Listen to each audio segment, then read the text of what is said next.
Արեգնադեմ համայնքը Շիրակի մարզում միակն է, որ դպրոցական մասնաշենք չունի, որպես դպրոցական շենք առանձնացվել է 3 սեփական տներ, 100-140 քառակուսի մետր մակերեսով, որոնց սենյակներն էլ հարմարեցվել են որպես դասասենյակներ։ Դեռևս 2009 թվականի պետական բյուջեից կառավարությունը գումար էր հատկացրել դպրոցի շենքի կառուցման համար, սակայն բյուջեի սղության պատճառով ծրագիրը կյանքի չի կոչվել։ Դպրոցի կառուցումը գցեցին 4 եռամսյակ, դե ինչպես գիտեք, Ամասիայում 4 եռամսյակում շինարարություն չի լինում, իսկ հետո ընդհանրապես հանվեց։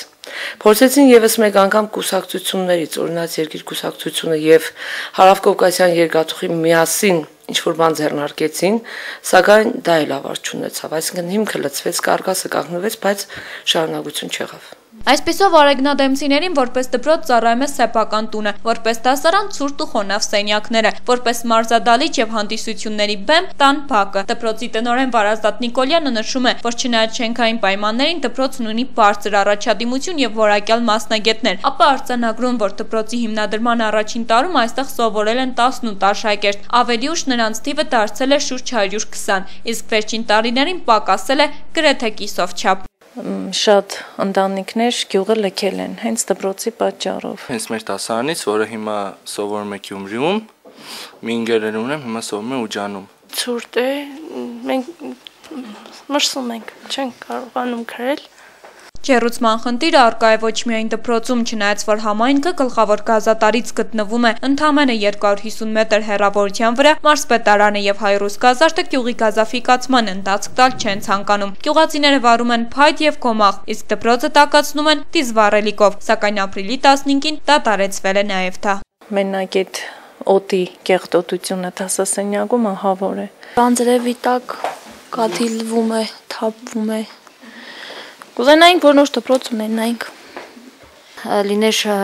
խաղահրապարակ, կառուցեին նոր շենք, որտեղ կարող են երեխաները նորմալ սովորել։ Երեխաներին լիարժեք ուսում տալու ցանկությունը եւ գյուղում եկամտի որևէ աղբյուր չունենալը շատ արեգնադեմցիների ստիպել է լքել համայնքը եւ տեղափոխվել Գյումրի, Երևան կամ ընդհանրապես հանրապետությունից հեռանալ։ Պատճառներից որպես հիմնական նշելով դպրոցի անբարենպաստ պայմանները, որոնց արդյունքում երեխաները ձեռք են բերում մի շարք հիվանդություններ։ Գյուղում բոլորը գույրակի եւ անգինաների, նշիկների խնդրեմ ունեն։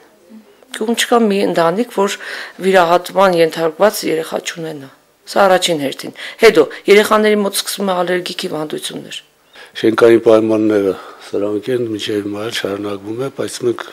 խնդրին ծանոթ են պատկան մարմինները։ Թե դեռ քանի վերջին զանգի տոնակատարություն արեգնադեմցիները ստիպած կլինեն անցկացնել դպրոցի բակում հարմարեցված բեմի վրա, ակնկալելով բնության բարեհաճությունը պարզ չէ, քանզի կառավարությունը դպրոցական շենքի կառուցման ուղղությամբ որևէ գործնական քայլ դեռևս չի ձեռնարկել։ Նաիրա Նալբանդյան, Տիգրան Կասաբյան, Քալանյուս։